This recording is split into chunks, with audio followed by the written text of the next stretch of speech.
دوستوں، سورہ یاسین کی آیت نمبر 20 میں اللہ تعالیٰ پچھلی قوموں اور ان میں بھیجے گئے رسولوں کا ذکر کر رہے ہیں کہ جب رسول ان کو برے کاموں پر تنبیہ کرتے تھے تو وہ لوگ رسولوں کو یہ جواب دیتے تھے کہ انہوں نے کہا، نہیں ہو تم مگر ہماری ہی طرح کے ایک بشر، اور نہیں نازل کیا رحمان نے کچھ بھی، اور تم تو صریح جھوٹ بولتے ہو۔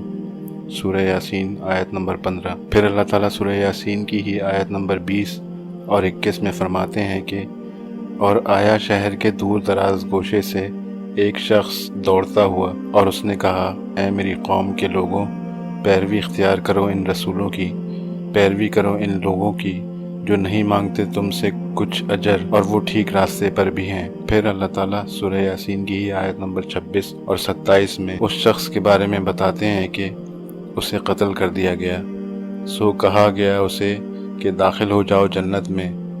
اس شخص نے کہا، کاش میری قوم کے لوگ جان لیتے کہ کس چیز کی بدولت میرے رب نے میری مغفرت فرما دی ہے اور شامل فرما دیا ہے مجھے باعزت لوگوں میں۔ دوستو، 3-4 روز پہلے مولانا طارق جمیل نے قوم سے اجتماعی توبہ کی اپیل کی، جس قوم میں جھوٹ، بددیانتی، فحاشی اور دھوکہ دہی ہر لیول پر بڑھ چکی ہے۔ ہماری قوم میں جس شخص کو جہاں موقع لگتا ہے وہ وہاں بددیانتی کر رہا ہے۔ اللہ تعالیٰ کا ایک قانون ہے کہ وہ کسی انفرادی شخص کی نافرمانی کی وجہ سے اجتماعی قوم کو عذاب میں مبتلا نہیں کرتا۔ یہ اسی وقت ہوتا ہے جب اجتماعیت کی نافرمانیاں انفرادیت سے بڑھ جاتی ہیں۔ اسی قانون کی روشنی میں مولانا نے اپنی دعا میں تمہید باندھی اور دعا کروائی، جس پر کامران شاہد صاحب کو اعتراض ہو گیا، اور انہوں نے خوب مرچ مسالہ لگا کر مولانا صاحب کے موقف کی تذلیل کی کہ کیا پوری کی پوری 22 کروڑ عوام جھوٹ اور فحاشی میں مبتلا ہے، اور اس پر ان صاحب کو کمنٹس کرنے کی دعوت دی جو خود ماڈل ٹاؤن کیس میں سینکڑوں انسانوں کے قتل میں ملوث ہیں۔ دوستوں، یاد رکھیں کہ ان ٹی وی اینکرز کو لاکھوں روپے کی تنخواہ سچ کو جھوٹ بنانے اور جھوٹ کو سچ بنا کر پیش کرنے کی ملتی ہے۔ ان ٹی وی اینکرز کی روٹی روزی یہی ہے کہ کس طرح چھوٹی موٹی بات کو بڑھا چڑھا کر پیش کیا جائے اور اس کا اتنا شور مچایا جائے کہ اس چینل سے جس سے یہ منسلک ہیں اسے خبریں بیچنے کے لیے اس وقت تک کا سامان مل جائے کہ جب تک کوئی نیا مسئلہ اور نئی پروڈکٹ ان کے چینل کی دکان چلانے کے لیے ہاتھ نہ لگ جائے، اور اس کے بعد ان چینل کی دکان وہ نئی پروڈکٹ اور وہ نیا مسئلہ بیچنا شروع کر دیتے ہیں۔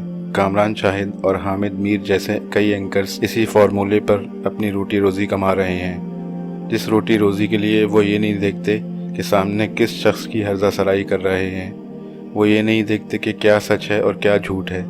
انہیں مطلب ہے تو صرف اس بات سے کہ ان کے چینل کی دکان چلتی رہے اور ان کی جیب گرم ہوتی رہے۔ پچھلے دنوں ہونے والے واقعے کی مثال بھی آپ حضرات کے سامنے ہی ہے، جس میں خلیل الرحمان قمر نے بے حیائی پھیلانے والے گروہ کی نمائندہ ماروی سرمد کو ایک ٹاک شو میں چپ کروا دیا تھا، جس کے جواب میں منصور علی خان اور عامر لیاقت جیسے شعبدے بازوں نے خلیل الرحمان قمر کے موقف کی تذلیل کی۔ تو دوستوں، یاد رکھیے کہ اس میڈیا اور اس پر بیٹھے اینکرز اور شعبدے بازوں کا مقصد صرف لاکھوں روپے کی آمدنی ہے۔ ان کے سامنے کیا سچ ہے، کیا جھوٹ ہے، کس شخص پر تہمت لگانی ہے، کس پر نہیں، ان کو اس سے کوئی سروکار نہیں ہے، کیونکہ یہ لوگ اپنا ضمیر بیچ چکے ہیں، اور وہ ضمیر پیسے کی خاطر بیچ چکے ہیں۔ اب ان کا رب ان کا پیسہ ہی ہے۔ اب آتے ہیں مولانا طارق جمیل کے موقف کی طرف۔ تو مولانا نے صرف اتنا ہی کہا تھا کہ ہماری قوم اور ہمارا میڈیا اجتماعی طور پر جھوٹ، بددیانتی اور فحاشی جیسے گناہوں میں مبتلا ہے، جس کی ہمیں اجتماعی طور پر توبہ کی ضرورت ہے۔ رہا سوال عمران خان کو دیانتدار کہنے کا، تو وہ ان کی اپنی سوچ ہو سکتی ہے۔ مولانا کی طرفداری سے کوئی شخص دیانتدار اور خائن نہیں ہو سکتا، کیونکہ صرف اللہ تعالیٰ ہی دلوں کے راز کو بہتر جانتے ہیں۔ تو جس بات پر کامران شاہد اور حامد میر جیسے اینکرز کی شکل میں شعبدے بازوں نے ایشو کریٹ کیا، کیا وہ اجتماعی گناہ نہیں ہے؟ کیا ہماری قوم کی اجتماعیت سے جھوٹ بولنا ختم ہو گیا ہے؟ کیا ہماری قوم کی اجتماعیت سے خیانت اور جھوٹی گواہیوں کا سلسلہ ختم ہو گیا ہے؟ کیا ہماری خواتین امہات المومنین کی پوری پیروی کر رہی ہیں؟ کیا ہمارے مرد حضرات نامحرم کو دیکھ کر نظریں جھکا لیتے ہیں؟ کیا ہمارا تاجر اپنا مال اس کا نقص بتا کر بیچ رہا ہے؟ کیا ہمارا ریڑھی والا مناسب منافع کما کر بغیر کسی نقص کے اپنا مال پوری تول کے ساتھ بیچ رہا ہے؟ کیا ہمارا میڈیا عورتوں کی عریانیت کے اشتہارات اور اس کے خلاف آواز اٹھانے کی بھرپور کوشش کر رہا ہے؟ کیا تاجر کمپنیز اپنے مال کی فروخت کے لیے عورتوں کو بطور اشتہار استعمال نہیں کر رہی ہیں؟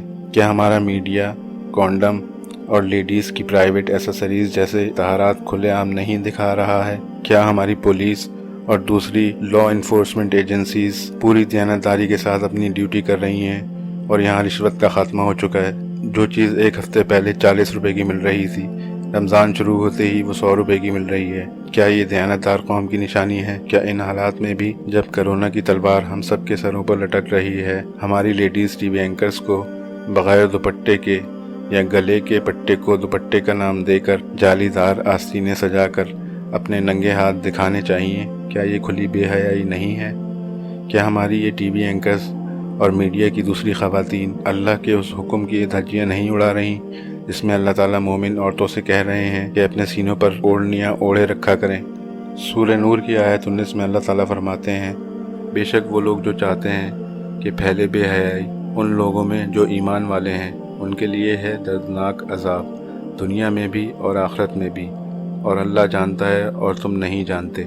کیا ہماری یہ سو کالڈ NGOs اور عورتوں کے حقوق کی آڑ میں ہم جنس پرستی اور وہ عمل جس سے اللہ تعالیٰ نے قوم لوط کو تباہ و برباد کر دیا تھا، اسی ایشو کو لیگلائز کرنے کی کوششیں نہیں کر رہی ہیں؟